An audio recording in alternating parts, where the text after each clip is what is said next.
Assalamualaikum warahmatullahi wabarakatuh. Alhamdulillah, alhamdulillahi rabbil alamin. Al-mukasyafa ghaibu lil fuqara ila siratin mustaqim. Fafahamnaha Sulaiman wa kullan atayna hukman wa ilman wa saharna ma'a Dawud al-jibala yusabbihna wa tayra wa kunna fa'ilin.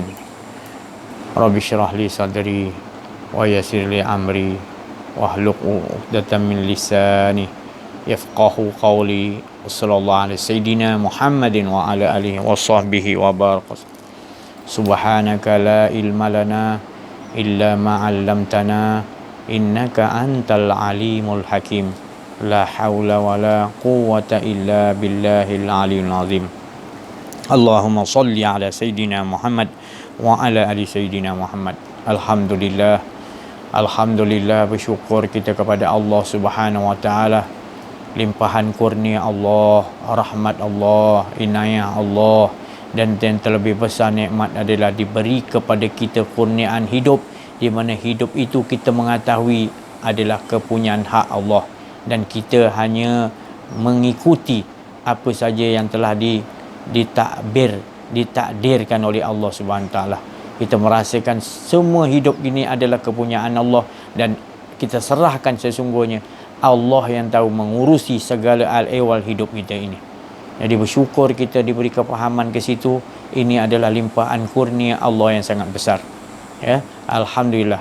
Jadi setiap detik dan saat, setiap wal asr, setiap masa yang Allah jadikan itu, masa itu sendiri adalah mengesakan Allah Subhanahu Wa Taala.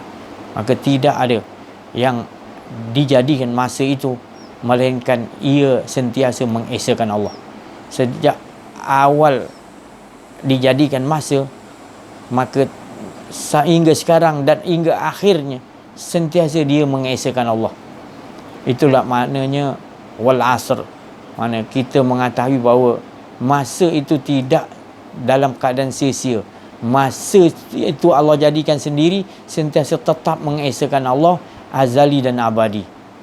Jadi bayangkan hidup kita ini, kalau kita tidak menghargai bahawa kita ini harus seperti jadi masa itu tadi, maka itu dikatakan tadi, kalau sebaliknya kita tak mengetahui wal asr, kita tak tahu masa itu sentiasa mengesakan Allah, maka kita akan berkedudukan innal insana lafil usr. Sesungguhnya manusia itu dalam kerugian. Ya, jadi setiap saat kita itu adalah mengesakan Allah seperti mana masa itu tadi. Itulah hala tuju sebenarnya, kerana nak menunjukkan masa itu sebenarnya adalah dia mengesakan dirinya sendiri. Itu dia katakan kul huwallahu ahad. Kul huwallahu, katakan, siapa yang kata-kata? Dialah mutakalimun, dialah berkata-kata. Bahawasanya yang ada hanya aku esa diriku aja. Maka setelah engkau mengetahui, barulah engkau akan nampak segala yang ku nyatakan itu di sekalian alam ini tidak lain wal asr, untuk sentiasa mengesakan aku. Jadi kita dah tahu hala tuju kita ni tak ada yang lebih indah, tak ada yang lebih manis, tidak ada yang lebih orang kata tenang, melainkan orang yang benar-benar kenal diri, kenal Allah. Dia akan tetap sentiasa mengesakan Allah, tak mahu membanggakan dirinya, membesarkan dirinya, mengagungkan dirinya, tak apa. Dia agungkan Allah, dirinya sudah tidak ada. Kerana kita adalah tidak ada. Tapi bila ada tu, menunjukkan esanya dia, bukan selain daripada itu. Ya, ini adalah matlamat dinding zat tauhid. Maknanya kita dah menunjukkan bahawa ketiadaan kita betul-betul. Bukan kita menyebut la ilaha illallah saja. Kita mengamaliyahkan makna ketiadaan kita di setiap detik masa tu tadi, wal asr. Setiap saat, setiap kelip mata tu, kita tak merasakan kita yang kelipan mata. Setiap pernafasan yang kita naik tu, sentiasa kita rasakan dia yang menaikkan bosan tu. Dia menurunkan, dia memberhentikan nafas kita. Kita kita olahkan sampai kita tak merasa ada diri tu. Sebab kita tahu dah, kalau kita ada rasa diri ya, makna kita berada di dalam kerugian atau berada di dalam azab. Minal insana lafil, manusia dalam kerugian kalau dia tak mentauhidkan Allah. 2 saat, 3 saat, 5 saat, 10 saat, 1 minit, 2 jam, 3, 4, 80 jam, tak kira lah berapa lama dia sentiasa, kalau dia mengesakan Allah, dia dinamakan manusia yang beruntung.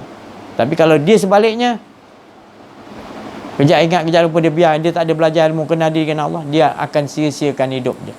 Jadi dia matlamat dia adalah apa hawa nafsu dia nak. Apa hawa nafsu syahwat dia nak tu. Jadi dia jauh daripada pengetahuan tentang Allah Subhanahu Taala. Jadi bila dia jauh daripada pengetahuan Allah, maka yang masuk Allah turunkan nikmat itu, dia tukarkan nikmat tu. Ya Allah, Engkau cinta kasih kepadaku dengan banyaknya nikmat-nikmat Kau berikan kepadaku. Dan aku ini ya Allah gunakan nikmat-Mu untuk berbuat kesalahan, berbuat maksiat, berbuat kezaliman kepadamu ya Allah. Itu doa Nabi Khidir alaihissalam. Tadi saya baca tadi. Nabi Khidir kata gitu. Engkau cinta kasih kepadaku ya Allah dengan banyaknya nikmat-nikmat Engkau, tak terkira. Dan aku gunakan nikmat-Mu untuk berbuat maksiat padamu ya Allah. Tu. Maknanya dia merayu, dia mengakui bahawa kita ni sebenarnya gitu. Terlalu banyak nikmat-nikmat yang Allah bagi pada kita 24 jam. Tetapi kita gunakan nikmat dia untuk kepentingan hawa nafsu, syahwat kita. Jadi bila kita dah faham ni tadi, kita kena ada doa yang macam Nabi dia baca macam ni tadi. Kita selalu beringat. Beringat tu tadi setiap saat-saat tu jangan sampai kita menggunakan saat-saat, waktu-waktu masa wal asri tu, walaupun sedetik, jangan kita lalaikan daripada lupa kepada Allah. Sentiasa mengesakan Allah. Ingat di dalam hati kita, dia yang ada kita. Hidupkan. Jadi bila lupa, cepat. Dan timbulkan perasaan menyesal. Sebagaimana kita menghitung dosa-dosa yang telah kita lakukan, kita hitung juga makrifat kita yang sedetik tu lupa pada Allah. Rasa ada diri, kita kena hitung juga tu kesalahan yang besar. Kita perlu tegas dalam hidup kita. Bila kita rasa macam tadi ada rasa kedirian, kita kena hukum. Maknanya kita kena merasakan tu kesalahan yang besar. Baru kita bersungguh-sungguh, baru kita betul-betul nakkan kepada Allah. Tu tanda-tanda orang betul-betul nakkan Allah. Ada ya hati dia rasa ke lain, dia cuba nak rasa ada diri, dia dah gelisah. Ya Allah, tolong ya Allah. Hati aku mula nak keluar ni ya Allah. Aku kena ujian sikit ya Allah, tolong ya Allah. Tolong ya Allah, tolong aku merayu ya Allah. Biarlah yang lain semua tu tak penting, Kau yang paling penting ya Allah. Apa pun nak jadi dengan aku, Kau nak buat macam mana buat, tapi aku dengan Kau jangan pisahkan ya Allah. Aku nak lebur dengan Kau ya Allah, tolong. Aku dah nampak ya Allah, tolong ya Allah. Jadi dia akan jadi perasaan dia tu macam mana orang minta di dalam keadaan dia kelemasan. Tengah laut, kapal pecah, pukul ombak tu besar kapal pecah. Satu papan pun tak dapat selamat, tenggelam timbul. Dalam keadaan tu dia hanya merayu pada Allah aje. Tak ada siapa nak. Allah bagi maqam dia. Ya Allah, tolong ya Allah, aku habislah aku ya Allah, Engkau lah. Faham, datang pertolongan Allah. Gitulah bila orang dah rasa diri dia berpisah dengan Allah sedetik pun, dia dah rasa risau yang macam tu. Itu orang yang sungguh-sungguh nakkan kepada Allah SWT. Tak ada kedirian dia. Lalu dia akan manifestasi, mentajalikan, menzahirkan apa yang Allah suruh zahirkan. Baik yang macam Nabi Khidir, dia lubangkan perahu. Salah tu. Kan? Perahu elok-elok dilubangkan. Tapi kalau kita tak belajar ilmu kenal diri, kenal Allah, kita tak faham kenapa dia buat itu. Kita akan bertanya. Dan kita akan menghukum dia. Kenapa kapal elok-elok perahu yang kau lubangkan, Khidir? Kalau kita tak tahu. Tapi Nabi Khidir dia tahu dah. Allah bagi tahu lubangkan dia dah tampak dah. Dia tak pernah membangkang apa pun. Kalau kita tanya lagi, ya Allah, kenapa nak lubangkan bocor nanti? Kalau kita kan tak faham. Tapi kalau kita dah dengan Allah nanti, gitu juga kita takkan bangkang. Kalau disuruh apa, kita akan itulah kan. Tapi Allah tak pernah suruh yang tak betul. Nampak macam tak betul, tapi sebenarnya engkau tak tahu apa dia sebenar rahsia dia. Engkau cepat menghukum, kata tak betul. Tak. Ya. Jadi apa pun, bila engkau dah dengan Allah, kenal diri dengan Allah, maka apa pun kau buat, engkau dah tak ada jadi kesalahan. Tapi syarat dia mesti engkau dah kenal diri, kenal Allah, engkau dah tak ada. Engkau dah maknanya disucikan Allah. Tak ada. Adam tak ada. Baru dia masuk yang suci. Dia takkan masuk suruh buat benda bukan-bukan. Dia tak ada kata maknanya kita halalkan benda yang haram, haramkan benda yang halal, tak ada. Dia tetap kesucian juga. Contoh macam Nabi dia dilobangkan, lepas dia lobangkan pula, lepas tu budak yang tak berdosa dipancung bagi mati. Kalau ikut hukum kita salah tak? Ikut akal kita sah. Tapi Allah yang suruh. Sebabnya dia tahu kalau tak dibunuh budak ni, nanti dia akan mengkafirkan ibu bapa dia dan orang kampung. Jadi Allah nak ganti yang lebih anak yang lebih baik, maka dia suruh bunuh. Kita tak tahu rencana Allah, kita kena ikut je skrip Allah. Tapi kalau kita bangkang dalam hal ni, jadilah seperti Musa. Itu Musa pun bangkang, apa lagi macam kita? Lagilah tu bangkang. Jadi kita tengok dalam diri kita ni, wa fi anfusikum afalah, dalam diri kamu perhatikan. Apa yang datang lintasan-lintasan, warid-warid yang datang setiap waktu pada diri kamu. Itu semua daripada Allah. Kan tempoh hari saya dah bagi tahu, bila kita belajar kenal diri, kenal Allah, dia akan pergi, dia turun daripada Allah suci, dia akan pergi kepada ketakwaan bila belajar kenal diri. Tapi kalau tak belajar kenal diri dengan Allah, chip dia pergi belah kiri, nafsu syahwat, untuk menentang, menutupi. Allah tu benar, engkau kata engkau yang benar. Kau tutup kebenaran Allah. Itu tadi. Jadi keadaan kita ni tadi, bila berada di dalam keadaan dipanggil tadi lebur dalam kebakaan Allah. Lebur dalam kebakaan. Baka tu kekekalan Allah, keabadian Allah. Lebur kat situ. Lebur kita. Bila dah lebur, maka perkataan yang keluar adalah wa ma ramaita idz ramaita walakinna Allah ram. Bukan engkau yang membunuh, bukan engkau yang meronta, bukan engkau yang melihat, bukan engkau yang bercakap, bukan engkau yang mendengar, bukan diterjemahkan maknanya. Dalam ayat tu kata bukan engkau yang membunuh, tapi Allah yang membunuh. Tapi dia olahkan daripada ayat mutasyabihat tu, dia olahkan, dia bedah siasat, baru kita tahu kita bergerak kerana Allah yang kudratullah. Kita melihat dengan penglihatan Allah. Kita mendengar dengan pendengaran Allah. Sami'. Kita kehendak Allah SWT. Baru kita faham. Apa pun, semua pemikiran, semua Allah lah yang. Tetapi kita ni tak kenal diri, tak kenal Allah, kita akan nutupi, kita kata kita. Dan kita berbalah-balah. Itu yang dikatakan innal insana lafil usr, manusia dalam kerugian. Kecuali illal ladzina amanu, kecuali orang yang beriman. Beriman tu kan dah bagi tahu kenal diri, kenal Allah. Kalau dok kata beriman apa benda tak tahu beriman, tak boleh. Beriman tu harus faham 24 jam sentiasa kita mengesakan Allah, tu orang beriman. Tu turun naik tu lain cerita. Kerana orang beriman tu dia harus kenal Tuhan dia, tu beriman lah tu. Tapi kalau dia sebut beriman, kita tak kenal diri, tak kenal Allah, tak boleh nuntut ilmu ni, kita kata kita beriman, tu tak betul. Sebab kita tak dapat dia punya, orang kata kalau gajah tu kita hanya kita buta, kita hanya pegang kaki gajah, kita kata gajah tu macam batang kelapa.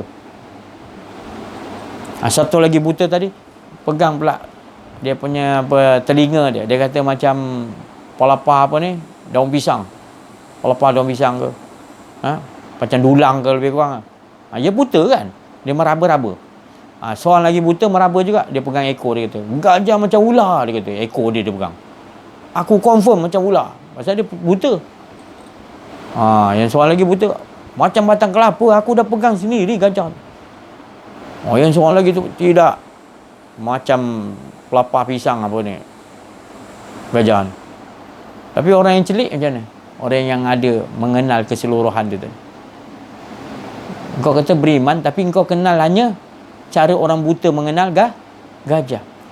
Yang ni tadi beriman betul-betul cara mengenal Allah tu komplit. Sampai dinding tauhid zat. Dinding tauhid zat. Mana dia tak ada ragu was-was lagi dah. Dia hakul yakin wa kamalu yakin dah. Ha, begitu aja sebut nama Allah bergetar hati dia. Hingga tak ada rasa kedirian dia. Dia punya yakin gitu. Dia yakin dia tak melihat yang bagi melihat Allah. Dia tak berkendak yang berkendak. Dia tidak ada kudat yang ada kudat hanya Allah. Dia tak ada hidup yang ada hidup hanya hidup Allah. Aku nak tajalikan apa skrip Allah Ta'ala. Oh, dia punya keyakinan di situ.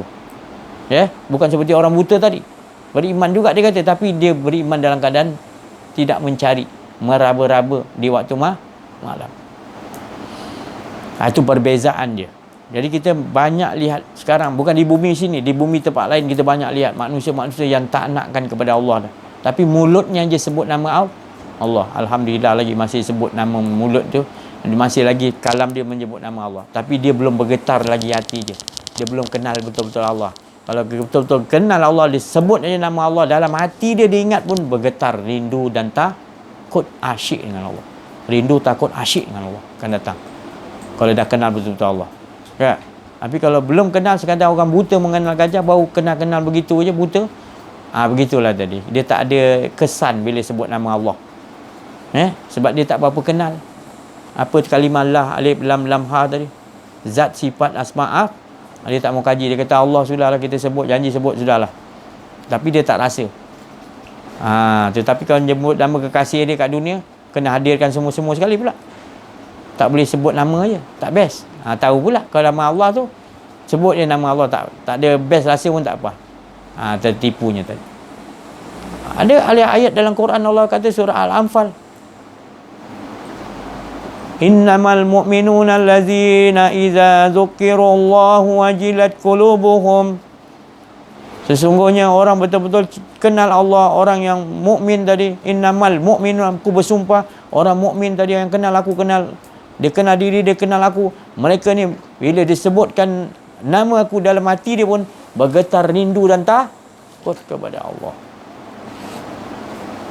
Wajilat qulubuhum. Bergetar hati dia, bulup dalam diri dia. Bergetar rindu dan tak ada dah rasa kedirian dia. Itu tanda-tanda orang mukmin. Siapa orang mukmin tu? Rasulullah sallallahu alaihi wasallam, para sahabat, para wali Allah, para nabi-nabi. Baru orang-orang yang belajar mengenal diri, mengenal Allah ni, dia termasuk golongan orang mukmin. Semalam kita cerita fatuli fi ibadi. Golongan yang Allah Ta'ala maksudkan adalah Rasulullah SAW, para sahabat, para wali-wali Allah, nabi-nabi semua. Orang-orang yang kenal diri, kenal Allah, itu dia gelarkan tadi orang yang fatuli fi ibah. Mereka tenang, dia kembali irji'i ila rabbiki, tenggelam kepada Allah hingga tak ada diri dia. Allah jadikan satu golongan yang nama dia fatuli fi ibadi. Duduklah engkau dalam golongan ibah yang original. Di dalam kalangan ketua dia adalah Rasulullah, para sahabat, nabi-nabi semua dia dalam tu. Walaupun mereka dah wafat lama, tapi kita digolongkan dalam tu, dan kita lah termasuk orang yang mendapat rahmat Allah dengan tanpa kita dihisap satu pun. Ya Allah, Allah bagi begitu sekali. Kalau orang yang beruntung dah kenal diri, kenal Allah ni, beruntungnya dia, maknanya tanpa dihisap. Sebab Allah masukkan dalam fatuli fi'i, inilah golongan. Tapi kalau tak kenal diri, kau mengaku kau solat, kau puasa, ini yang mengira-ngira, nanti Allah kira-kira. Itu yang susah. Tapi di golongan orang yang tenggelam dengan Allah, dia mukmin, dia asyik, dia kenal diri, kenal Allah, dia tak mau kira-kira. Dia tahu apa dia buat tu semuanya semata-mata hak Allah Ta'ala. Aku boleh solat 10 tahun, aku boleh berjemaah 20 tahun, aku boleh puasa satu hari puasa, satu hari tak, Nabi Daud selama 10 tahun. Itu semua bukan aku, ya Allah. Aku boleh sedekah, aku pergi haji tiap-tiap tahun, aku pergi umrah. Itu bukan aku, semuanya Engkau, ya Allah. Engkau suruh tajalikan gitu, ya Allah. Semua perbuatan Kau, ya Allah, bukan aku. Dia takut nak merasa diri. Fatuli fi ibadi. Ini golongan yang tenang, mutmain Dia selalu kembali kepada aku, tak ada rasa diri. Tu aku siapkan satu nama dia, fa'uli fi golongan yang bersama dengan Rasulullah. Ini yang asli amalan ni tadi.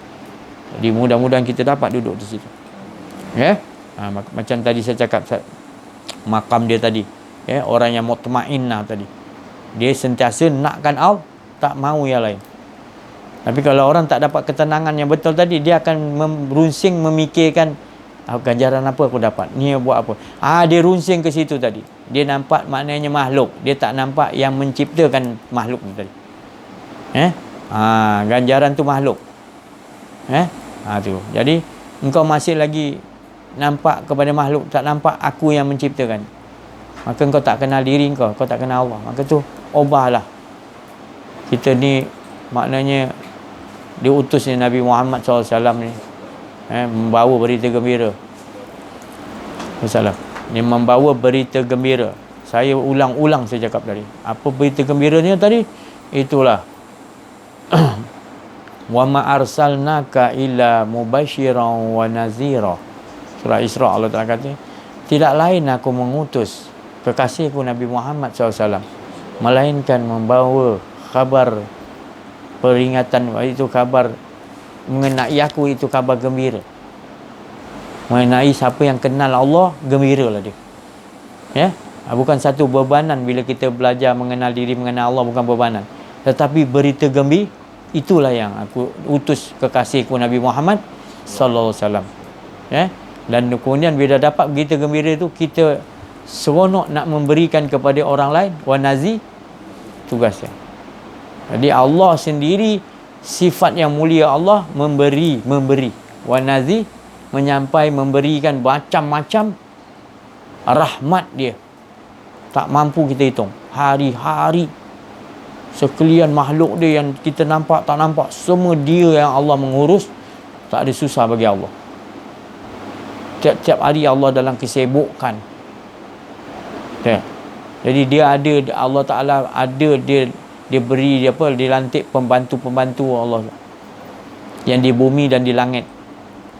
Ada malaikat di langit, ada malaikat di bumi, bertukar-tukar ship. Ada untuk apa tugas dia? Masing-masing Allah yang tahu tugas dia. Di samping itu, manusia yang dibagi tadi citra ilahi, Allah bagi lagi. Pergi cari orang yang maknanya lampu suluh di dunia, supaya kita dapat terang ke akhirat nanti. Den, terima kasih Den. Allah tak bagi apa Den. Terima kasih. Terima kasih Den. Jadi kita olahkan betul-betul sungguh-sungguh. Kita ni berada maknanya di bulan yang sangat mulia. Allah tu suka nak bagi lebih pada bulan ni. Bukan bulan-bulan lain tak baik, tak bagus juga. Tapi bulan ni memang doanya kekasih Allah Nabi Muhammad SAW tak ada pada umat lain. Hanya pada umat Nabi Muhammad SAW, atas permintaan Nabi Muhammad SAW. Jadi berapa banyak kita terhutang budi kepada Nabi Muhammad SAW. Jadi itu banyak-banyakkan selawat, timbulkan rasa cinta kasih kita selain kepada Allah, juga kepada kekasihnya Nabi Muhammad SAW. Kalau dua kembaran ni, kita cinta Allah, kita akan cinta Nabi Muhammad SAW. Kalau kita cinta Allah, automatik kita akan cinta kepada Allah Subhanahu Wa Ta'ala. Jadi dua kembaran ni, salah satu kita cinta, kita akan terpaut yang satu lagi, Allah dan Muhammad SAW. Jadi beruntungnya kita. Jadi tak ada istilah aku hanya cinta Allah lah, Muhammad ni tolak tepi lah, Allah yang esa. Tak. Kerana Allah dan Muhammad tu sama. Sama macam mana? Satu jua. Bukan sama. Bukan dia ada dua. Satu jua. Allah tu zat. Diri zat tu Allah. Diri dia zat. Yang Muhammad sifat. Tak lain, sifat tu berasal daripada zat. Dan sifat tu harus kembali kepada menunjukkan yang ada hanya zat. Cuba cerita-cerita berapa banyak sifat-sifat. Durian. Sifat durian tu apa? Rasanya. Kalau saya bagi manggis, saya cakap durian, boleh tak kamu nak nilai? Mana boleh. Durian rasa durian. Kalau manggis rasa sifat dia gitu, betul? Tapi kalau orang tu tak makan lagi, dia tak tahulah sifat dia macam mana. Tapi Allah bagi kita macam-macam. Sifat durian gini, sifat manggis macam ni, buah apple gini. Jadi kita, orang nak tipu kita, dia bagi apple, dia kata ni durian. Kita makan, ni bukan durian lah, ni apple lah. Nampak? Pengetahuan tu siapa yang bagi? Tak. Siapa yang bagi pengetahuan tu? Kita manusia sering lupa. Bila dah lama-lama kita lupa. Kita lupa bahawanya itulah sifat Allah mentajalikan sifatnya tu tadi. Di tempat rasa tu tadi. Maka tu rasa tu, di atas rasa namanya sir. Di atas sir namanya Muhammad, Nur Muhammad. Ni Muhammad Nur Zat Allah Ta'ala. Tak ada lain melainkan yang ada. Dia tajali di alam ni, tajali di alam ni, tajali. Rupanya daripada dia semua. Jadi bila kita tak faham, tak kenal diri, kenal Allah, kita mengatakan ada banyak. Padahal rasa durian, rasa musangking, rasa apa, D24, apa jenis durian tu, semua pun Allah letakkan lain-lain rasa tu. Memang durian, tapi ni D24. Dia kata musangking, ni D24 lah. Di musangking aku dah biasa makan. Ni D24 bukan musangking. Sekali orang tu bawa botol musangking. Lah, lain beza dia. Musangking ni sedap lagi lah. Ya. Orang tu maknanya dia boleh setakat tu je ceritakan. Selebihnya dalam diri dia, dia tahu mana musangking, mana D24, mana apa ni durian selain daripada durian, dia dah biasa. Tapi kalau orang tu tak kaji sifat tu tadi, sifat tu tak lain daripada siapa yang menzahirkan sifat rasa tu. Rasa durian tu siapa yang jadikan? Tentulah daripada zat, daripada kan dia. Supaya dia nak menceritakan yang ada hanya dia, bukan menyatakan rasa durian tu. Nak menyatakan dia yang ada. Tapi kita tak pulangkan kul huwallahu ahad tu tadi, kata-kata tu tadi, dia yang mengesakan. Kita katakan ada selain Allah. Rasa tu tadi. Rasa tu belum lagi kita nak pulangkan kepada dia, itu belum lagi. Kita tak faham lagi. Tak sampai dinding zat tauhid lagi. Hanya sampai pada sifat. Kita menyembah sifat lagi, belum selesai lagi. Kita kena pulangkan sifat tu. Siapa jadi sifat tu? Zat. Di situ baru kita sampai dinding zat, baru kita tahu. Baru tak jadi mensekutukan Allah dalam ibadah. Apa sih bentuk minuman, jenis-jenis minuman, jenis-jenis makanan, kamu orang cari, ceritakan ada beribu atau 1000 jenis minuman dan makanan. Bila kamu dah kaji, banyaknya minuman. Tapi kamu fikirkan, kamu selidik lagi, kamu tatafakarun lagi, kamu bedah siasat lagi, daripada mana sumbernya tadi, air-air yang beratus ribu jenis tu, sumbernya daripada mana? Takkah Allah yang menjadi? Kau kan kata rasa apple, rasa soya, itu semua Allah jadikan berbagai-bagai bentuk rasa soya, rasa apple, rasa mangga, lagi apa? Rasa anggur. Banyaknya nikmat-nikmat Allah bagi.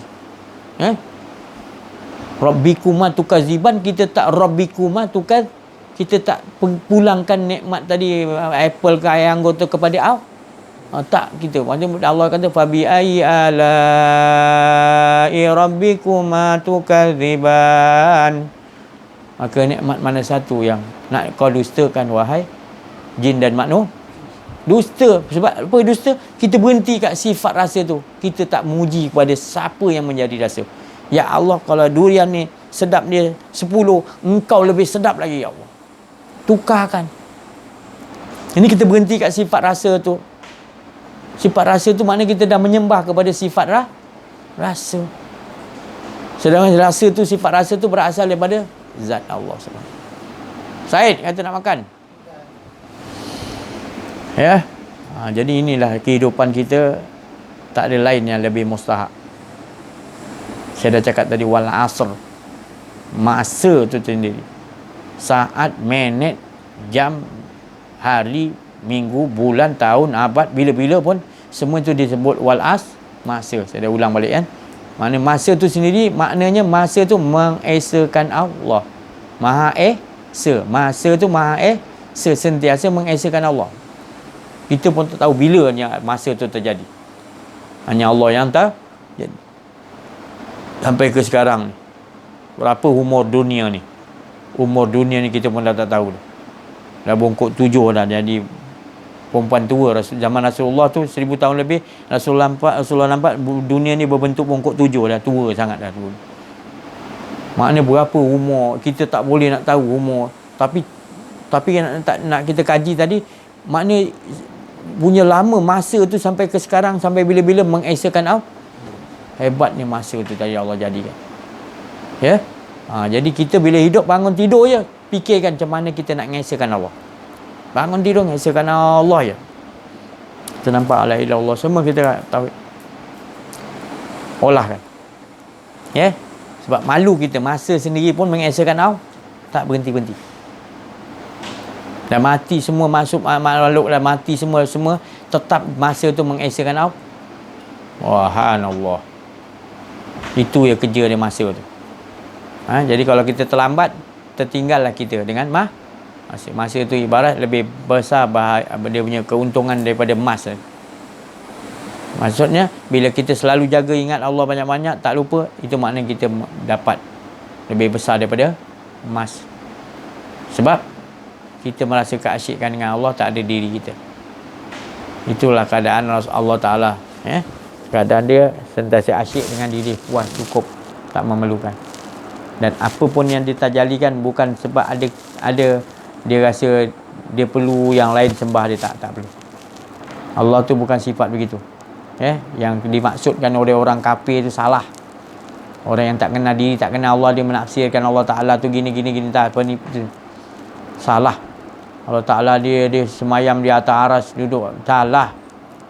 Ayat tu kita kena kaji. Maknanya semayam tu maknanya dia duduk di singgasana pula, di aras pula. Allah menjadikan aras, dan Allah tak perlukan aras. Allah kedudukannya paling tinggi, tak memerlukan kepada tempat macam raja-raja duduk. Tapi Allah yang menempatkan pada raja-raja tu, nak menunjukkan dia ada tempat. Tapi jangan cari tempat Allah tu. Cuma dia maksudkan tadi, kursi Osama tu mana kekuasaan yang dibagi tu, kau kena tahu. Kau jadi kekuasaan mentadbir dunia Sulaiman ni, jangan kau nampak mana dia tu, kau kena nampak siapa yang bagi tu. Allah tak jalikan gitu. Kita sering bila nampak orang tu dia raja, dia apa, kita nampak macam dia ada kekuasaan. Salah kita. Dia hanya mendapat kekuasaan daripada Allah untuk mentadbir amanah-amanah yang dibagi oleh Allah. Kursi Usama dia bagi kursi agung, dia bagi kursi menteri, dia bagi kursi parlimen, bagi kursi don, ketua kampung, diri sendiri masing-masing. Semua ada kurniaan kursi Allah, nak menunjukkan dia yang ada. Kita mengikuti aja skrip-skrip, kita mengikuti aja apa yang telah Allah Ta'ala susun sejak azali lagi. Jadi yang kalau kita memilih-milih ni aja sebagai untuk pelengkap, tapi tetap ketetapan Allah tu tetap berlaku. Yang dikira, yang dihitunglah. Yang ke sini ke kanan, ke kiri. Yang diletakkan tadi tanpa dihisap pun, tanpa dihisap, itu semua ada. Skrip-skrip Allah semua. Jadi bila kita ni dipilih oleh Allah, duduk dalam fat'uli fi ibadi, duduk dalam golongan orang yang betul-betul ibadah, itu semua atas Allah telah tetapkan. Bukan kita ni hebat, bukan kita ni rajin cerita, tak ada kena-mengena semua. Melainkan Allah telah sejak azali telah bertulis oleh Allah, telah ditetapkan. Jadi kita jangan cari-cari. Itu lautan yang sangat dalam. Jangan kita mana yang ada seadanya kita rasa bersyukur dan selalu tetapkan wa qadha rabbuka alla ta'budu. Tetapkan diri kita sentiasa lebur dengan Allah, dan kita akan sentiasa ikut sistem si ta'budu Allah. Di situ matlamat kita sebenarnya.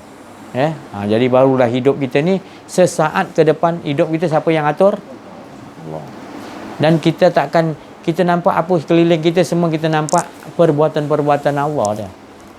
Sedangkan diri makrifat dalam kita, sedalam-dalam makrifat kita, hanya mandang keabadian, keesaan Allah. Keabadian yang kita pandang, iaitu Allah yang abadi. Sebelum dijadikan semua, dan memang Allah abadi ada. Sampai ila abadi abadan abada. Tetap terusan. Di situ kita duduk, mata kita memandang semuanya yang gerak ni apa semua adalah perbuatan-perbuatan Allah. Tapi kalau kita tak dapat duduk situ, kita tak belajar kenal diri, kenal Allah, kita akan nampak makhluk banyak.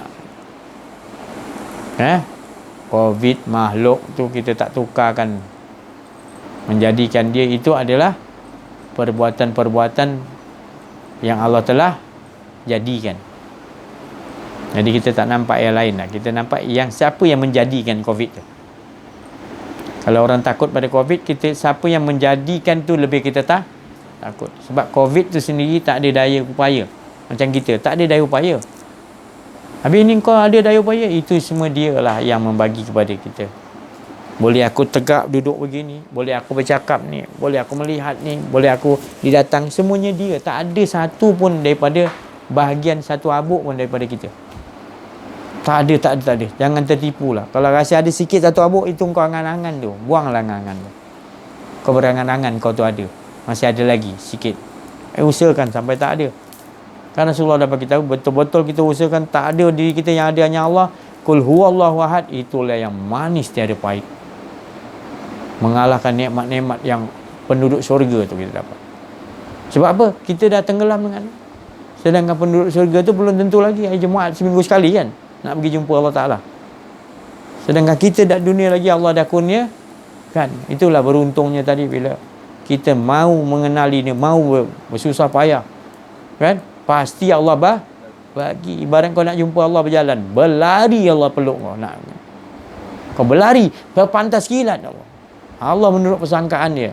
Persangkaan kau ke mana dengan Allah? Rindu. Aku lebih rindu lagi pada kau. Sebab aku yang bagi cinta kasih kepada kau.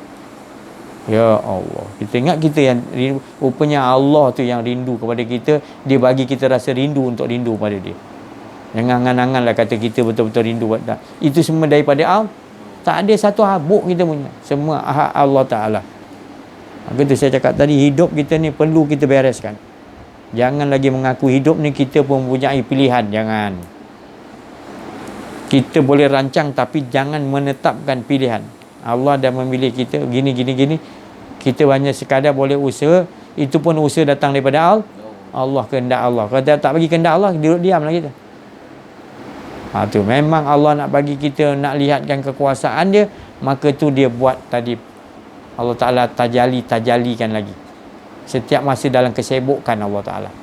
Kesibukan dia untuk memberi kepada manusia tadi apa? Rahmat. Nikmat yang besar. Kan? Tapi kalau kita tak faham, kita memprotes. Kita kata tak cukup lagi. Tak cukup. Betul lah. Siapa tak syukur nikmat aku, inna azab ala syadid. Sesungguhnya azab tu sangat pedih. Di dunia lagi dia merasakan azab tu. Tapi dia tutupi tadi. Dia menutupi kebenaran Allah. Dalam hidup dia, Allah yang susun, dia protes. Dia kata dia, bila tak kena, dia akan protes lagi. Ni bukan salah aku. Ini dia. Padahal tak ada salah, tak betul. Dalam kehidupan kita kan saya dah beritahu. Kalau kita dah kenal diri, kenal Allah, tak ada siapa betul, tak ada siapa salah. Kan? Dalam hidup kita lah, kita memandang, kita nampak yang betul pun daripada Allah, yang tak betul pun daripada Allah. Jadi kita kena duduk dengan Allah. Jadi kita tak jadi manusia yang menghukum, kita jadi manusia yang menasihati. Adinu nasih. Agama tu nasihat. Nasihat tu saya kata tadi, jangan salah faham. Nasihat tu maknanya lemah lembut. Tak semestinya. Kalau kena rumput, potong pakai pisau lah. Kalau kena kayu balak, kena keras sikit, kapak lah. Jadi hikmah tu bukan lembut aja. Hikmah tu dia bersesuaian dengan apa yang kita nak. Situasi tu macam mana. Kita kena bijak, ya. Jangan situasi perlu kita tinggi suara, kita jangan jatuh. Betul jatuh, kau cakap lembut macam tu. Pasal dia nak jatuh, kau kena tengking ni. Jatuh. Dia kena. Baru dia terperanjat. Baru selamat dia. Ni jatuh. Orang tengok kan macam tak semangat dia kan. Jadi kita kena faham. Ya. Jadi ada kelemah lembutan tu berkenakan sesuai. Tinggi suara tu kena sesuai. Jadi itu maknanya, itu nama sederhana. Rasulullah kata hidup ni perlu sederhana. Itulah sederhana. Bukan tak ada tegas, ada tegas. Tapi tegas kita tu kena sesuai pada kena tegas. Dalam diri kita kena tegas. Nafsu tu kalau kita lawan kena tegas. Tegas mana? Kita menafikan semua tak ada. Yang ada hanya itu kena tegas. Jadi yang nak menghadapi tadi, buat kata Haji Latif tadi, yang menghadapi nafsu kita yang buas siapa? Dia juga Allah yang jadikan. Dia yang jadikan hawa nafsu kita. Dia yang juga tak. Dia yang jadikan iblis. Dia yang tahu posisi iblis. Engkau meminta, ya Allah tolong hancurkan iblis. Mana boleh. Dia ada mesej daripada aku. Kalau dia tak ada lagi banyak orang sesat. Dia. Sebab dia menjadi satu wajah yang orang bila tengok wajah dia takut. Pernah tengok wajah iblis? Tak payahlah tengok. Tak payah tengok. Cukup kita tahu perangai dia tu. Tapi jangan hina. Tak boleh menghina makhluk Allah. Kita kena jauhkan. Memang kena. A'udzubillahi minasyaitonir rajim. Apa makna a'udzubillah? A'udzubillahi minasyaitonir rajim. Syaitan yang kena rejam. Ke? Macam mana? Itu syaitan yang rajim. Apa yang kita baca setiap hari tu? Baca Quran. A'udzubillahi minasyaitonir rajim. Lindung daripada kedirian yang masuk. Kedirian kita itu yang kita minta jangan ada. Barulah nama ni kita berlindung pada Allah. Tapi kalau kita ni rasa ada diri lagi, kita baca, makna tu bukan berlindung, kita tak faham. Berlindung dia tak ada di diri, yang ada hanya Allah. Kita dah lebur dalam tu, berlindung. Baru kita setiap kita baca Al-Quran, apa baca ayat-ayat Allah, bukan kita, dia yang menyebutkan. Dia yang tahu nak mengupaskan. Dia yang tahu nak bawa, mengamaliahkan dalam kehidupan. Bukan kita. Nanti dia bagi faham, dia ajar kita, kita buat. Macam mana menerusi dia? Kenal diri, kenal Allah. Kalau tak kenal diri, kenal Allah, payah saya nak cerita macam mana cara dia ajar. Nanti kau bayang-bayang macam cikgu kat depan papan hitam tu tulis. Kau bayangkan Allah tu ajar begitu pula. Jangan. Dia macam-macam cara Allah tu nak ajar tu. Kan? Dia bagi kesusahan, dia bagi kesenangan, dia macam-macam. Dalam tu semua ada pelajaran. Daripada Allah. Tapi bila kita tak belajar kenal diri, kenal Allah, apa yang kita nak? Kita nak yang tersurat je. Sebalik tersurat ada yang sebalik dia zahir ada batin. Kita tak nak berdah siasat dia tu. Macam mana kita nak dapat dia punya pati dia tadi? Pati tu dinding tauhid yang zat tadi, sampai ke zat. Tu orang tu dia jual air soya, saya tengok. Dia rendam dulu kacang soya tu, dibasuh orang-orang tu, dia biar rendam, lepas tu dia dah kembang, besok 5-6 jam dia kupaskan kulit tadi. Kulit dia tanggang, dia ambil tapis, dia buang, tinggal apa kulit dia tak tanggal, dia dah kembang. Baru dia ambil blender, dia blender. Lepas tu dia dah habis blender, dia masak tahu daun pandan tahu apa sekali. Baru dia minum. Berapa proses tu tadi dia nak sampaikan tadi, dapat pati dia tu tadi. Pati dia lah kita dapat makan rasa soya tu dengan taufa tu. Dia dapat makanan. Kemudian kita pulang, ya Allah, kalau ni sedap soya ni macam ni, engkau tu lebih sedap. Jadi proses yang Allah daripada awal tadi sampai akhir, kita sentiasa mengesakan Allah. Sebab soya tu siapa jadikan? Kat mana Allah campakkan benih soya yang pertama sekali? Tahu? Saya cakap, belajarlah. Ini semua ilmu Allah. Walaupun ada di tangan Yahudi, di tangan orang bukan Islam, ini ilmu Allah. Rebutlah. Itu orang mukmin punya ilmu. Kat mana dia jatuh mula-mula soya tu yang Allah campak benih pertama, kacang soya, kat mana? Yang kita buat tempe, yang buat apa, tahu. Kat mana? Minang. Mana? Pagaruyung, Padang. Mana? Saya pun tak tahu. Yang penting dia campak kat bumi. Jangan kau carilah kat belah mana. Yang penting dia campak kat bumi soya ni. Ada planet lain tak ada. Allah campakkan kat bumi punya sayang dia dengan makhluk Allah di bumi. Ya. Dia Allah campakkan. Janganlah kau cari kat mana-mana. Ya. Kan kaji kata, ni kat Brazil. Tak, ni daripada Holland. Ni. Sebab aku kat Holland ada soyang juga. Kat Brazil pun ada soya. Oh, tapi ni yang terbaik di Holland. Harga dia mahal. Dan kau dah bertekak pula nak kata tempat kau diturunkan. Sudah kat bumi sudah, jangan bergaduh-gaduh. Yang penting kat bumi sudah. Tu Allah yang turunkan. Tu. Memang kalau orang tu dia tanam dia tanah tu bagus, dia benih-benih jadi. Yang penting benih tu bagus. Kemudian kau rawat lagi dengan tanah-tanah yang apa, baja apa. Dia jadi. Orang kata teknologi Allah bagi akal berfikir untuk mensedapkan lagi. Dulu durian kucing tidur, durian tembaga, belum ada durian musangking. Bila musangking dah ada, lupa dah durian tembaga ke durian apa. Sebab keenakan tu mengalahkan rasa dia lebih sedap daripada durian lain. Itu tadi kan. Jadi kita tengok berapa banyak jenis yang Allah Ta'ala taburkan benih-benih itu untuk kepentingan manusia Allah. Dia lihat. Tapi manusia tak bersyukur. Fabi ayyi alai rabbikuma, tu kan dustakan. Kita dustakan. Macam mana cara dustakan?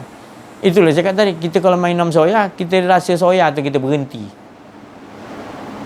Kita dustakan tu nikmat rabbikuma, tu kan rabbikuma nikmat yang daripada Allah. Tapi kau tak nampak Allah ni, kau berhenti kat rasa sedap tu tadi. Tu Allah Ta'ala ingatkan. Rabbikuma, tu kan nak didustakan nikmat yang daripada aku. Kau makan tapi kau lupakan aku. Aku yang menjadikan tu semua. Aku yang mencapakkan benih-benih apa jenis pun. Tak ada manusia boleh reka lah benih soya tu, ada ke? Tak ada. Dia reka pun tak boleh tumbuh. Sedar ke tak sedar kan? Janganlah kau cuba nak selindung lagi kekuasaan Allah.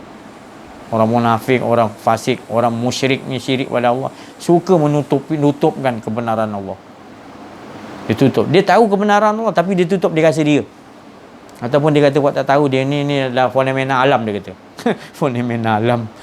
Tak ada sesuatu pun la tataharraku zaratan ila, semuanya halus zarah macam mana pun semua daripada abuk tu pun Allah jadikan. Semua di bawah kekuasaan Allah. Apa yang nak kita kata makhluk ni ada, kita sama je lah, tak ada daya upaya. Oh, tapi aku tengok kau hebat lah. Hebat apanya? Dia yang bagi, aku kosong je. Kalau nak bagi hebat waktu tu, hebat dia yang bagi, bukan akunya hebat. Dia kalau dah belajar tauhid ni, dia tak mau ada diri dah. Orang puji macam mana pun dia tetap juga, ya Allah, dia puji engkau lah, bukan puji aku lah. Tak ada apa benda aku, ya Allah. Engkau yang tahu puji diri engkau sendiri. Maknanya dia puji sebenarnya engkau lah puji diri engkau sendiri, ya Allah. Aku tak ada kena-mengena, ya Allah. Dalam ini filem aku langsung tak ada kena. Engkau semua yang skrip dia, engkau yang atur, engkau yang buat. Tubuh aku pun tak ada, semua engkau yang ciptakan. Ada mata, ujung rambut, ujung kaki, semua engkau punya. Kondisi nyawa, apa roh, semua engkau punya yang padat semua. Tak ada satu abuk pun aku punya, ya Allah. Itu dah maknanya orang tu dah sampai betul-betul mengenal diri, mengenal Allah. Lalu Allah akan ajarkan dia nanti akhlak untuk dengan Allah. Ring handphone. Kita dah tahu ni handphone Allah Ta'ala punya kan. Kita dah kenal dia. Ya Allah, minta izin angkat. Dia ada automatik berakhlak. Allah dah ajar Allah. Kita angkat air, kita rasakan Allah yang angkatkan, Allah yang suapkan. Minuman dan makanan yang kita makrifatkan bahawasanya yang menyuap kita adalah Allah, tidak akan tumbuh darah daging yang makan yang begitu makrifat kepada gitu, tidak akan berbuat maksiat kepada Allah. Ini saya nak bagi semangat. Maknanya lazimkan Allah yang suap dalam hati. Dia yang baik. Itu kalau kita dapat buat, lebur semua penyakit-penyakit yang dalam badan kita. Dan kita akan tumbuh dari makanan tu tadi, kekuatan tu untuk mengesakan Allah. Kita malu. Tak percaya buat 40 hari, kemudian kau tinggalkan 40 hari. Kau tengok beza kekuatan yang ada pada badan kau. Ini Allah SWT ilmu ni ilmu kun fayakun Dan bukan tujuan kita cakap besar. Ini ilmu kun fayakun ni Allah kata jadi pasti buatlah. Maknanya saya bukan maknanya nak membesarkan, tak. Allah dah janji. Bila aku mengatakan tadi, engkau dah makrifat kepada aku, tak ada diri engkau, maka aku mengatakan, aku kata jadilah. Tapi kau rasakan ada engkau, ada aku, maka tu tak boleh nak jadi. Jadi tu asal dia yang kata jadi, maka dia lah jadi. Bukan orang lain yang menjadikan, bukan. Dia juga yang bila kata jadi, dia juga yang jadikan. Kun fayakun lah. Dia yang cakap kan. Tapi kau ada diri kau ada dua, mana boleh. Nak duduk di situ. Jadi kita hidup ni dalam keadaan kun fayakun Allah tak? Betul? Kalau kita rasakan dia yang gerakkan, dia yang telefon, dia nampak tak semua kun fayakun Allah? Kita punya mentaliti, bila sesuatu terjadi, orang tu nak parang kita kun fayakun, pak, parang tu jatuh. Kun fayakun ilmu dia. Kita ingat waktu tu kun fayakun. Tak, kun fayakun tu dari sejak Allah ciptakan masa sampai orang dah masuk dalam syurga, masuk apa semuanya, komplit dalam masa 6 masa tu, kun fayakun Allah. Jadi sentiasa tak berlaku kun fayakun Allah. Tak ada yang terjadi bukan daripada kun fayakun. Semuanya kita nampak dah kun fayakun Allah. Baik ke buruk ke apa ke, tinggi ke rendah ke, jadi macam tergolek ke, bentuk bulat ke, bentuk bujur, semua atas kun fayakun. Ruang masa apa semua Allah yang jadikan semua. Tu. Ruang-ruang yang kita duduk ni, ruang-ruang ni. Itu semua atas susunan-susunan Allah. Ruang kamu duduk sini, ruang sini, semua Allah dah tahu dah ruang posisi tu dah. Sampai halus begitu sekali, semua Allah uruskan. Kita tak terfikir ada beza ke sini. Ini semua ketetapan dia bagi ruang ni. Posisi dia berpandang. 3 di sini, 1 di sini. Apa maknanya? 3 di sana, 1 di sini. Fikirkanlah, ngalakan kepada tauhid. Ada 4, 3 di sana, 1 di sini. Walau dipisah macam mana pun tetap dia 4. Alif, lam, Datang lagi seorang, 5 pula. Dia lain pula sipir dia. Semua Allah Ta'ala, ruang-ruang, semua apa, semua dia yang mengatur. Ya Allah, tak mampu manusia. Kita belajar ilmu ruang. Ada dalam universiti nama ilmu tu mencari ruang. Ada? Takkan tak pernah? Tak pernah dengar? Ada kan? Nama dia? Pendidikan seni dalam Belajar. Kenapa dia pecahkan ke arah nama dia apa? Seni. Seni tu apa? Seni tu apa? Dia main silat. Bulan-bulan main buat seni burung elang ataupun harimau, sumbang ni tu. Bukan harimau ni, entah apa benda dia buat, baru main. Tapi bila dia belajar, dia pun buat, seni macam harimau lah dia ni. Seni dia macam baru keluar seni dia. Tadi belum belajar, tak nampak seni. Jadi seni tu apa? Seni tu mempraktiskan gaya sebenar yang asliah. Seni lah kan, mempraktiskan diri kita supaya kalau burung elang macam burung elang betul kita. Macam burung elang betul. Kalau harimau tu kita betul harimau kan. Itu mempraktiskan supaya kita jadi, baru orang kata seni. Tapi kalau kita tak buat, tak belajar itu, ini bukan harimau, kucing pun tidak kan. Dia kata tak ada seni lah. Orang pun tahu tu seni tu gitu. Jadi seni tu dia sangat halus. Bila kau memperagakan betul-betul, baru orang kata seni betul lah dia main. Watak yang dibawa tu betul-betul macam seekor harimau. Dia bawa watak yang harimau yang sedang nak menerkam. Dia bawa watak burung elang tu macam burung elang daripada daripada apa ni atas, dia nampak ikan kat dalam laut tu. Sebiji dia senikan tadi. Oh, berapa lama dia belajar nak dapat tu. Tak? Baru kita boleh gelar dia seni, betul? Kalau dia tak boleh buat macam tu, kita tak ada seni langsung dia. Sumbang. Tak? PhD kata sumbang kan. Tapi dia boleh buat seni. Sesungguhnya seni tu masih bawah lagi. Ada yang lebih lagi tinggi daripada seni, dipanggil iman.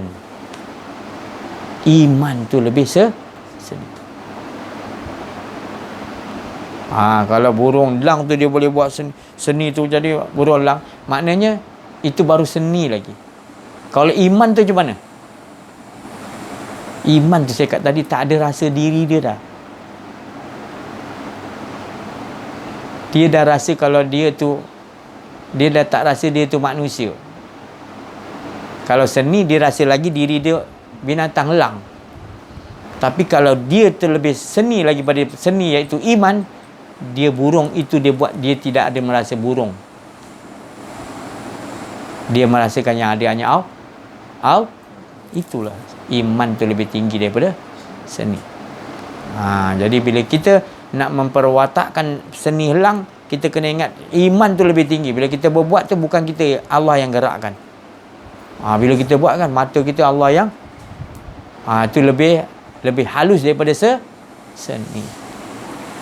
Kalau kamu katam main pedang, Jepun ke shogun ke apa benda, samurai ke, ataupun apa-apa jenis pedang, apa ilmu mempertahankan diri, ilmu pedang, buluh tu ada 15 buluh.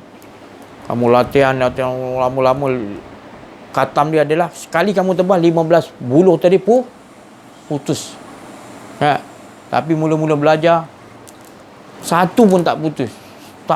Kamu tak tahu teknik dan taktik dia tadi. Bila kamu belajar, dah mula boleh satu mudah, dua mudah, tiga lebih sulit. Kena belajar lagi, kepantasan lagi. Perlukan kepantasan lagi kan. Sampai ke 15 tadi, kamu dah, maknanya dia dah seni betul lah. Kalau main pedang tu, dia pantas 15 putus. Ada lagi daripada seni tu lagi. Dia kata, wama ramaita iz ramaita walakin. Kalau kepantasan kau tadi, itu dah over lah. Kekuatan manusia 15, kau pukul cepat putus. Ini kekuatan Allah Ta'ala. Dia panggil iman tadi kan. Keyakinan kau kepada Allah tadi. Kontestasi engkau menganggap bukan tangan kekuatan kau. Kau nampak Allah yang gerakkan. Terap kamu. Bukan kata buluh 15. Kalau buluh 15 tu senang-senang. Kapas tu, daripada pokok tu terbang, kau boleh putuskan kapas tu terbelah dua tanpa bercerai. Jatuh kapas tu, menjadi dua. Wah, itu pukulan daripada yang engkau tak ada diri engkau. Kepantasan Allah tak ada. Wama ramaita, tak ada. Itu yang maknanya tentera-tentera Islam, orang-orang mukmin tu, kekuatan itu yang ditakuti oleh musuh. Bila dia dah lebur, tak ada diri dia pergi perang, memang tak terhadap tentera-tentera musuh. Luar biasa pertolongan Allah, sampai kekuatan yang luar biasa yang Allah bagi pada diri dia. Maka tu kita perlu belajar kenal diri, kenal Allah. Allah akan bagi keimanan. Keimanan tu nanti berserta dengan kekuatan yang luar biasa yang manusia tak boleh fikirkan. Dia Syekh Abdul Qadir Jalani, anak murid dia jauh 500 km nak dirompak. Dia nampak, dia tinggal nak ambil wuduk, spontan dia nampak, terus dia ambil terompak, dia baling 500 km jauh tu, sampai kat perompak tu, kena kat kepala dia, jatuh perompak tu, tak jadi dia selamat. Lepas tu dia bawa ni terompak Syekh aku ni, dia bawa balik berapa hari baru sampai ni. Nampak? Kalau orang dah belajar kenal diri, kenal Allah, dia akan datang spontan Allah Ta'ala punya pertolongan tu. Tu. Maknanya Iman ni satu bentuk yang sangat halus, lebih halus daripada seni tu tadi. Bila dah masuk iman dalam diri kamu nanti, kamu akan rasakan tadi kemanisan. Yang mana kamu tak nak berganjak lagi, tidak dalam kemanisan. Mana kemanisan tu, kamu lakukan ibadah, kamu tidak merasa kamu yang berbuat ibadah. Kemanisan tu tadi. Sebab kamu nampak siapa yang memberikan kamu itu untuk boleh berbuat tu. Itu yang lebih halus daripada halus daripada seni tadi, iman. Jadi kita berbuat dia, kita jadi iman tu, iman, dia akan keluar satu lagi anugerah, dipanggil ihsan. Ihsan tu macam mana? Kita nampak sentiasa rasa Allah tu. Kita tak ada nampak yang lain, diri kita pun tak ada dah. Kita meyakini gitu. Rasulullah kata ihsan ni adalah ibadahlah kamu seolah-olah kamu melihat Allah. Dan kalau kamu tidak mampu, yakini Allah maha melihat. Jadi ihsan tu gini. Ni ada telur. Kawan saya cakap, kawan kan tolong jaga telur ni. Kawan tu taruhkan kat ujung meja ni, telur. Kan? Saya kalau tak ada ihsan, lantaklah kau jangan letak situ. Jatuh lah. Kau suruh jaga kan. Kau letak situ buat apa? Tapi kalau orang tu ada ihsan, dia angkat, dia taruh tengah. Itu nama ihsan, faham tak? Dia bukan dia atas arahan orang, arahan Allah, dia yakin pada Allah. Jadi dia angkat telur tu taruh sini. Selamat tak? Tapi kalau dia lurus bendul dia, kau tak usah tahu lah itu. Itu tak ada ihsan nama dia. Kalau orang tu ada ihsan, jadi banyak tak Allah berbuat ihsan kepada kita? Banyak. Ya Allah, ihsan ni satu, ya Allah, yang lebih halus daripada mana iman. Dalam iman tu ihsan. Dia buat tu atas keikhlasan yang betul-betul dia sayang kita. Kita salah berapa kali pun dia ampun, maafkan kita. Sebab Allah tu ada sifat ihsan. Dia pelihara kita buat lagi salah, dia tak jemu-jemu. Sebab sifat ihsan dia kan. Tu. Jadi kita gitu juga. Dengan makhluk, kita kena ada sifat ihsan juga. Sebab Allah buat ihsan kepada kita. Jadi orang makhluk tu buat salah dengan kita berapa kali pun, kita kena maafkan. Sebab Allah tu beratus kali kita buat silap, Allah, kita tak minta ampun pun dia maafkan. Punya dia sayang kita. Sangat sayang kepada hamba-hamba. Jadi jangan kita mengapa-apakan hamba-hamba Allah, makhluk-makhluk Allah. Jangan menghina makhluk-makhluk Allah. Dan kalau kita dah hina, minta maaf cepatlah. Bukan atas kita ni menghina, tetapi kita berbuat tu atas arahan Allah. Tapi orang kata macam kita ni hina, tapi kita berbuat tu atas apa yang Allah Ta'ala suruh dia lain. Tapi dia kata salah, tak apalah, kita maafkan, minta ampun dan maaf. Kita tak nak ulang. Tetap juga kita kena menyerah diri, minta maaf. Itu sifat ihsan semua tu. Jadi bila kita buat gitu, kita mudahlah dengan Allah nanti. Bila kita memudahkan makhluk dengan kita memaafkan orang lain, mudahlah nanti Allah memaafkan kita. Padahal salah kita lebih besar daripada makhluk salah kepada kita. Apa salah kita maafkan. Nak tidur, setiap kali nak tidur, aku maafkan siapa ada buat salah dengan aku. Siapa-siapa pun, ya Allah, aku maafkan, ya Allah, aku nak tidur ni. Kau aku tak bangun lagi kan? Ya Allah, maafkanlah semua yang buat salah.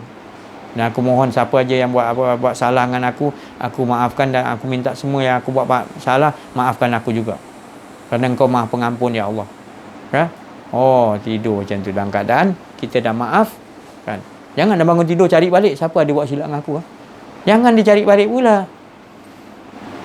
Itu dah minta maaf tadi, malam tadi dah kita dah bangun hidup balik, cari balik. Engkau ada salah dengan aku tadi. Dah, malam tadi kan kau dah cakap tadi. Ya betul-betul lah. Ya betul-betul. Ada 2-3 orang kerana susah kita nak maafkan. Ya, itu yang kita ingat kan. Yang lain mudah kita nak maaf, tak apalah kan. Yang susah kita nak maafkan siapa? Siapa dia yang selalu kita susah nak maafkan? Terus kita cari. Bila bangun tidur kita ikhlas. Kita dah lupakan dia ada esok. Kita buat buku baru, jumpa dia kita boleh tegur. Ni tiap boleh bangun tidur dah dia ingat balik, oh aku tak boleh tegur orang ni. Maknanya kau belum lagi memaafkan semua. Kau masih ada lagi simpan dia lagi, dendam lagi. Tak beres juga kau nanti dia soal dekat dalam kubur nanti. Tak beres. Kena beres juga, wa hablum minallah wa hablum minan nas. Baru kita dapat betul-betul ijri'i ila rabbika, boleh duduk dengan Allah Taala. Tapi kalau ini kita tak beres lagi, kita bereskan. Insya-Allah mudah kita dengan Allah. Saya kasih setakat itu dulu, insya-Allah. Ada sikit perkaran insya-Allah.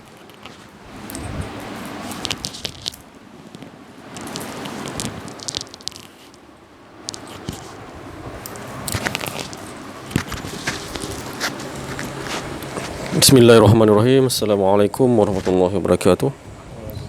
Bertemu kita, bersyukur kita kehadirat Allah Subhanahu Wa Taala, masih lagi kita bertemu lagi di dalam majlis Allah Subhanahu Wa Taala, yang mana Dia yang memanggil kita, tidak lain, kita tak ada kudrat, tak ada apa, Dia yang memanggil. Alhamdulillah. Itulah satu rahmat yang paling besar sekali. Jadi saya teringat satu skrip daripada Ahmad Nisfu, iaitu aku tak ada dalam ini gambar, dia kata. Jadi kalau kita memandang kepada satu skrip tu skrip saja, tapi tidak memandang kepada Allah dahulu, memang kita tak nampak lah, tapi kita memandang Allah Ta'ala nak ulahkan lagi ni, aku tak ada ini dalam gambar. Maknanya skrip Allah Subhanahu Wa Ta'ala ini, kita tak ada dalam skrip Allah Ta'ala. Jadi semua tu skrip-skrip Allah je, yang diperbincangkan, dimuzakarahkan. Yang ini yang sebenarnya hala tuju tetap lain mengesahkan Allah. Semua Dia aja. Yang nampak ni tajali untuk menyatakan Dia sahaja sebenarnya. Jadi selain daripada tu, tadi saya terpegang Quran dalam keadaan saya tak ada wuduk. Jadi Allah Ta'ala terus letakkan, saya buat kerja tadi sikit, terpegang Quran kat tepi saya. Jadi Quran tu sebenarnya mak kita ajar kita Quran, tapi mak kita cakap, engkau kalau nak ngaji kena ambil wuduk sebelum pegang Quran. Jadi benda tu semua dah dimainkan sampai bila-bila, tapi kita tak, itu nyatakan luaran saja, wuduk luaran. Tapi yang sebagaimana yang diajar oleh pembimbing rohani kita, wuduk tu sebenarnya bukan luaran saja, tapi dalaman yang tak ada kedirian. Jadi Allah Ta'ala olahkan di situ lagi tadi. Jadi kalau kita Quran berkait rapat dengan Quran tadi, kalau kita nak memegang Quran, bukan membaca sahaja, kita membawa dia. Tapi bawa kita kena ada wuduk. Kalau kita nak bawa dengan Quran dengan tak ada wuduk, iaitu yang ada kedirian, mana boleh? Mana kita tak ada kedirian, mana wuduk lah tu? Kedirian, tak ada kedirian, kita bawa lah Quran tu, mengamaliahkan dalam kehidupan harian. Kalau kita menyatakan kita nak amaliahkan Quran, macam mana sebenarnya yang kata Quran bergerak tu? Yang Rasulullah kata Quran tu bergerak. Yang sahabat kata kepada Rasulullah SAW, Quran bergerak. Rasulullah pun tak ada kedirian. Itu yang kita nak ikut Rasulullah SAW yang sebenarnya. Itu yang tadi Allah Ta'ala mengolahkan apa je. Kadang-kadang tersentap juga tadi kita kan, terpegang tersentap, punya wuduk ni dalam, dia cerita pula. Allah Ta'ala menyatakan benda tu lagi. Alhamdulillah, Allah Ta'ala sentiasa memberi kita kefahaman yang makin mendalam lagi. Lebih-lebih lagi di bulan Ramadan yang mulia ni, yang tidak lama lagi akan berakhir Ramadan ni untuk tahun ni. Mudah-mudahan Allah Ta'ala sentiasa memberi kita qadar yang Allah Ta'ala letakkan, iaitu kita ini sentiasa duduk dengan Allah saja. Sekian, wabillahi taufiq wal hidayah. Wassalamualaikum warahmatullahi wabarakatuh.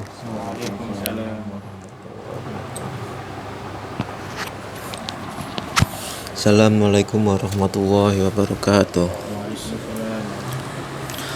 Alhamdulillahirrabbilalamin. Kita diperjumpakan kembali di Majlis Agung Allah Subhanahu Wa Ta'ala dan Majlis Nur Muhammad Sallallahu Alaihi Wasallam. Tak bosan-bosannya Allah memberi kita peringatkan dengan kasih sayang. Bukannya Allah itu tak suka kepada kita, Dia memberi teguran, peringatan kepada kita itu karena begitu sayangnya Dia kepada hambanya, agar bisa senantiasa mengisahkan Allah. Sangat-sangat sayangnya. sampai tak bosan-bosannya Allah memberikan teguran-teguran untuk memperbaiki akhlak-akhlak kita kepada Allah Subhanahu wa taala. Maka dari itu kita harus banyak-banyak bersyukurlah. Bersyukur alhamdulillah. Alhamdulillah. Tak jemu-jemu Allah memberikan nikmat yang begitu sangat besar. Alhamdulillah. Alhamdulillah. Saya rasa cukup sekian. Assalamualaikum warahmatullahi wabarakatuh. Assalamualaikum warahmatullahi wabarakatuh. Alhamdulillah, segala puji bagi Allah. So itulah, hari demi hari kita lah makin lama makin faham, Allah bukakan kefahaman. So kita harap supaya Allah teguhkan kita lagi, tetapkan keimanan kita pada dia lah. Sebab itulah harapan kita pada Allah, supaya kita tetap teguhkan, insyaAllah. Itu je kot. Amin ya rabbal alamin.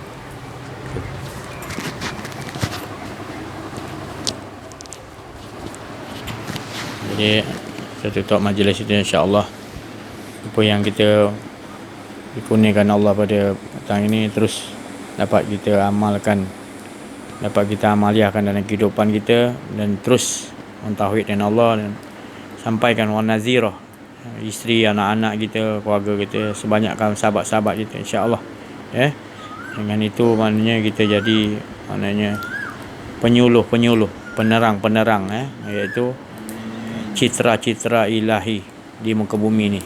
Insya-Allah di dunia lagi kita mempunyai watak memberikan apa yang kebaikan yang Allah bagi, kita sebarkan. Maka nanti di padang mahsyar juga nanti kita akan diberi tugas untuk menyelamatkan orang-orang yang tergendala ataupun tak menemui jalan. Maka kita jugalah nanti ketika di dunia jadi penyelamat juga nanti kita akan, insya-Allah. Sekian jumpa kita pada kali ini. Terima kasih atas perhatian, dan juga saya mohon maaf atas dalam menyampaikan ada rasa kedirian. Wa'afu minkum, wabillahi taufiq wal hidayah. Assalamualaikum warahmatullahi wabarakatuh.